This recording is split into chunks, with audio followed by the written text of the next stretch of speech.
बिस्मिल्लाहिर्रहमानिर्रहीम। शहजादी फरमाती हैं, सुने मेरी माँ बहने हदीस, हब्बब इलैया मिन दुनियाकुम सलासुन, तुम्हारी इस दुनिया से मुझे तीन चीजें पसंद हैं बस। तिलावत किताबिल्लाह, कुरान मजीद की तिलावत ज्यादा से ज्यादा करो। जितने भी जवान हैं, अली वाले को ऐसा नहीं होना चाहिए कि उसने कुरान ना पढ़ा हो। खुदा की मेरी इन जवानों से गुजारिश है, तुम जवानों में कोई आदमी भी ऐसा ना हो कि जिसे कुरान ना आता हो।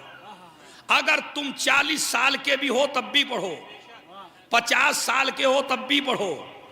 अगर तुम्हारी 70 साल की भी उम्र है, बुजुर्ग हो गए और शर्म आती है, फितना बोते शर्म नहीं आती, कौम को लड़ाते शर्म नहीं आती, गीबत करते शर्म नहीं आती, अरे जब जाहिल रहते शर्म नहीं आती, कुरान पढ़ते। कुरान जरूर पढ़ो। गूगल तुमसे नहीं आता था, तुमने सीखा। एक बात मैं मुस्तकिल कह रहा हूं मोबाइल के बारे में। अब तो मेरी माँ बहनें ऐसी नहीं करती, लेकिन पहले पहले कभी कोई बिगड़ी हुई लड़की ऐसी आ जाती है बहू बन के घर में कि वो अम्मा को भी छुड़ा देती है और अब्बा को भी, और बहनों को भी, और रिश्तेदारों को भी। अपने शौहर को छुड़ाया था पूरे रिश्तेदारों से, बीवी को छुड़ा दिया आके मोबाइल ने। छुड़ा दिया, नहीं छुड़ा दिया। एक ही बेड पे लेटे हुए वो उधर को लगे हुए और ये इधर को लगी है। वो अपने व्हाट्सएप पे मगन है, ये अपने व्हाट्सएप पे मगन है। बताइए हो गया नहीं हो गया? फाइल ना हो गई, सौतन हो गई। इतना काम तो सौतन भी नहीं कर सकती थी। छुड़ा दिया, नहीं छुड़ा दिया। तो गूगल नहीं आता था आपसे, व्हाट्सएप नहीं आता था, इंटरनेट नहीं आता था, सीखा तो आया ना। तो इसी तरह कुरान सीखो, कुरान पढ़ो। इसलिए पढ़ो कि ये जहरा को पसंद है, ये मेरी बीबी जहरा को पसंद है। हब्बब इलैया मिन दुनियाकुम सलासुन, तुम्हारी इस दुनिया से मुझे तीन चीजें पसंद है। पहली चीज कुरान, दूसरी चीज अन्नज़ुरु इला वजहि रसूलिल्लाह, मुझे अपने बाप का चेहरा देखना पसंद है। पूरी दुनिया में ऐसे, अरे रसूल का चेहरा किसको पसंद नहीं है बताइए?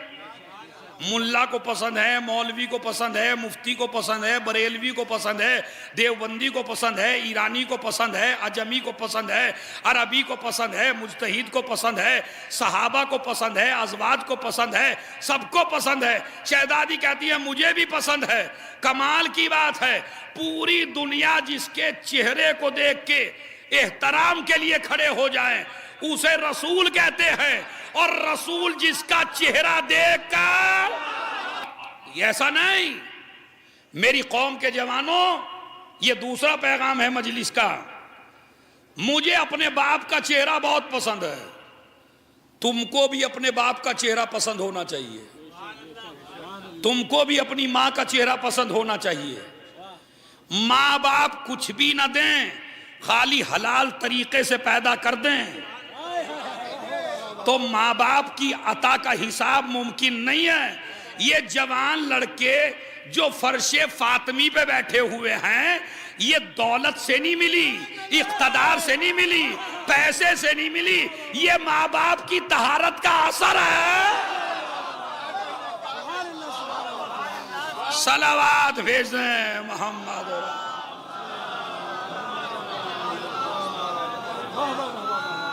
तो मजलिस से जाइए और अपने अम्मा अब्बा को गौर से देखिए। नबी ने फरमाया मन नजरा इला वालिदैहि नजरा रहमतिन कतबल्लाहु लहू हज मकबूला। अगर कोई लड़का अपने माँ बाप को मोहब्बत की नजर से देखे तो अल्लाह एक नजर में एक हज का सवाब देता है। कितना? जोर से बोलिए। एक नजर में एक हज, बड़ी आसानी से बोल दिया एक हज। एक हज में 8 लाख रुपए लगते हैं। हाँ, ऐसे ही नहीं होता हज, जरा करने की सोचिए। पहली तो बात, हमारा आदमी सोचता ही नहीं है। अपना शिया हज पे जाने की, और जाएगा तो उस वक्त जाएगा जब हज करने के लायक न रहेगा। इतना बुढ़ा फूस बिल्कुल, उस पे बिठा के ले चलिए। जवानी में इस पे हज वाजिब नहीं होता, इसलिए कि पता नहीं कौन सी शरीयत इसने पढ़ ली। मौलाना अभी तो 2 बच्चे हैं, 3 लड़कियां हैं, कारोबार यूं है, अभी तो मैंने यूं भी नहीं किया, अभी तो मैंने घर भी नहीं बनाया, अभी तो मैंने बेटियों की शादी भी नहीं की, मौलाना मेरे पे हज कैसे वाजिब हो जाएगा? मैंने कहा इस तरह तो तेरे पे मरते मरते भी वाजिब ना होगा। इतनी कंडीशन जो तूने लगा ली, बेटों की शादी, बेटियों को जहेज देना है मौलाना, एक लड़की को 10-10 लाख का। इस्लाम कहता हज जहेज देना वाजिब ही नहीं है। किसने कहा तू बेटी को जहेज दे? ना दे। कौन कहता है तुझसे कि जहेज दे? इस्लाम मीरास को कहता है, जहेज को नहीं।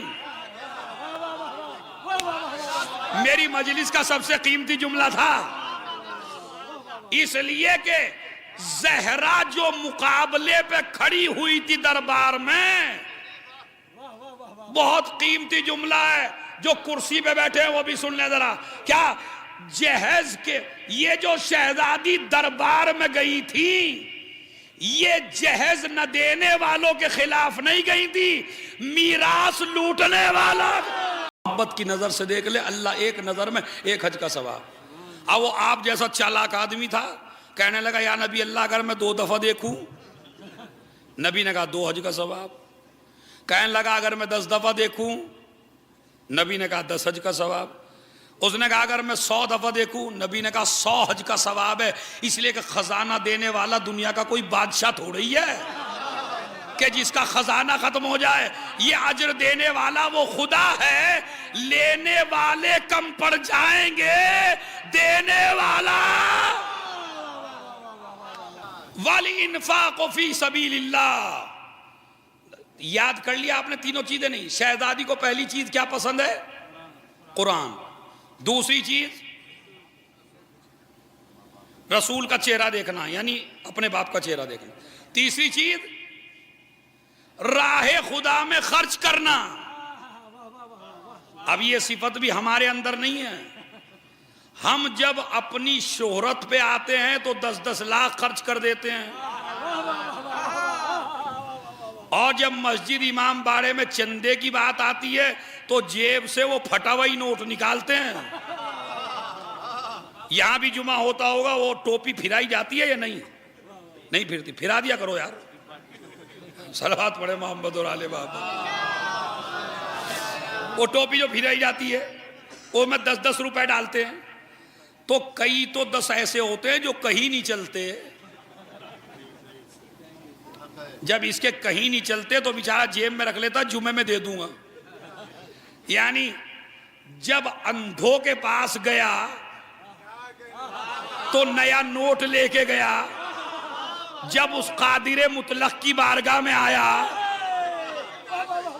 और ये तो उसका करम था, दुकानदार खोटा नहीं लेता, मगर अल्लाह की बारगाह में चाहे जैसा देख के आ जाओ, कोई मौलवी बेचारा नहीं कहता यार ऐसा ना दिया करो, नहीं। अच्छा, सारा खुलूस कम में ही होता है। रिवायत में मौजूद है कि ये हाथ में और जेब में ज्यादा फासला नहीं है, यूं उठाइए यूं करके दे दिए।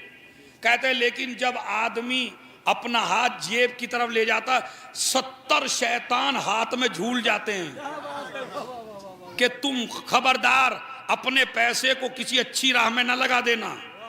शैतान नहीं चाहता तेरा पैसा अच्छी राह में लगे। इसीलिए जब अपनी शोहरत चाहिए होती है तो आदमी न जाने कितना खर्च कर देता है, और जो मुट्ठी बंद करके देने वाले होते हैं वो बड़े कम होते हैं। इसलिए सवाब उसे मिलेगा जो मुट्ठी बंद करके दे, नामो नमूद के लिए नहीं देना है। तो राहे खुदा में क्या करिए? खर्च करिए। ये शहजादी को सबसे ज्यादा पसंद है, इसलिए कि बनी उमैया में बकील ही बकील थे, बनी हाशिम में सकी ही सकी थे, हसन जैसा करीम, हुसैन जैसा करीम, जैनुल आबिदीन जैसा करीम, जाफर सादिक जैसा करीम, बुजुर्गों को देख लीजिए, हाशिम करीम, अब्दुल मुत्तलिब करीम, अबू तालिब करीम। ये करीमों की लिस्ट है। मगर शहजादी फरमाती है मुझे ये पसंद है। तो लिहाजा अगर शहजादी को ये पसंद है तो अजीजों जवानों, मेरी कौम के नौनिहालो, वो काम करो जो बीबी को ज्यादा पसंद है। इसीलिए मैं अपनी माँ बहनों से और आपसे कहता हूं, ये अय्याम फातिमा चल रहा है तो कोई सूरा शहजादी को गिफ्ट जरूर किया करो। उसमें जरूरी नहीं बिरयानी रखना, जरूरी नहीं कोरमा रखना, जरूरी नहीं बिस्कुट और नहारी रखना, नहीं। ऐसे ही रात में सोने से पहले इन्ना अनजलना पढ़ के बीबी आपको गिफ्ट है, इन्ना अतैना पढ़िए, बीबी आपको गिफ्ट है। नियाज का ताल्लुक खाने से नहीं है। ये जो नियाज देते हैं हम बिरयानी पर, खोरमे पर, जलेबियों पर, मिठाइयों पर, इस नियाज का खाने से रब्त नहीं है। अगर इस्लाम नियाज को खाने से जोड़ देता तो गरीब आदमी कहता मैं कैसे तोहफा दूं, मेरे पास पैसा नहीं है। इस्लाम कहता नियाज में मेन है कुरान, तू कुरान पढ़ के हदिया कर दे। अब एक जुमला जहां जहां भी मेरी आवाज जा रही है, इसलिए कि हुसैन का राबता और जहरा का राबता शहादत के बाद खाने से तो टूटा मगर कुरान से नहीं टूटा। या लफ्ज बदल के कहूं, खंजर चलने के बाद हुसैन का खाना बंद हुआ मगर कुरान की तिलावत। सलावात भेज दें मोहम्मद।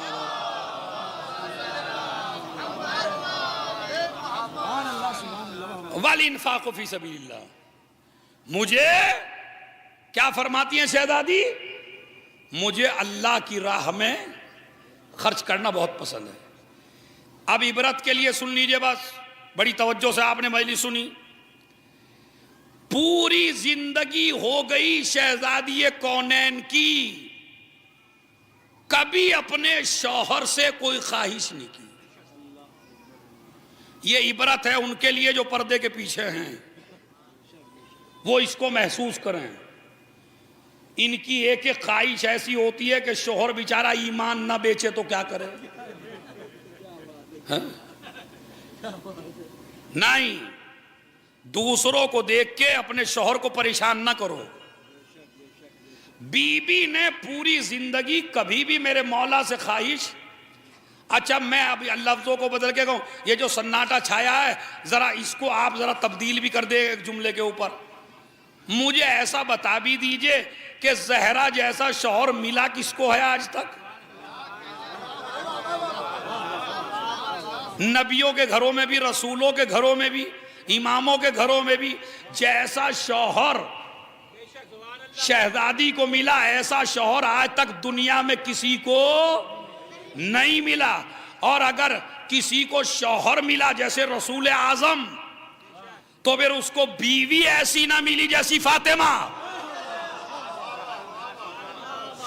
दिखाइए मुझे ऐसा जोड़ा, आदम से लेके रसूल तक, रसूल से लेके कयामत तक आप मुझे ऐसा जोड़ा दिखा दीजिए जैसे अली और फातिमा का, कि जितना बड़ा शौहर मासूम हो इतनी ही बड़ी ज़ौजा मासूम हो। बताइए कहां? खुद रसूल के घर में भी नहीं, नहीं ऐसा जोड़ा कहीं नहीं। मगर उसके बावजूद, और एक दिन मेरे मौला ने कहा, फातिमा तुमने मुझसे कभी कोई ख्वाहिश नहीं की। पता क्या कहा? या अली, जब आप हर चीज वक्त से पहले लाके रख देते हैं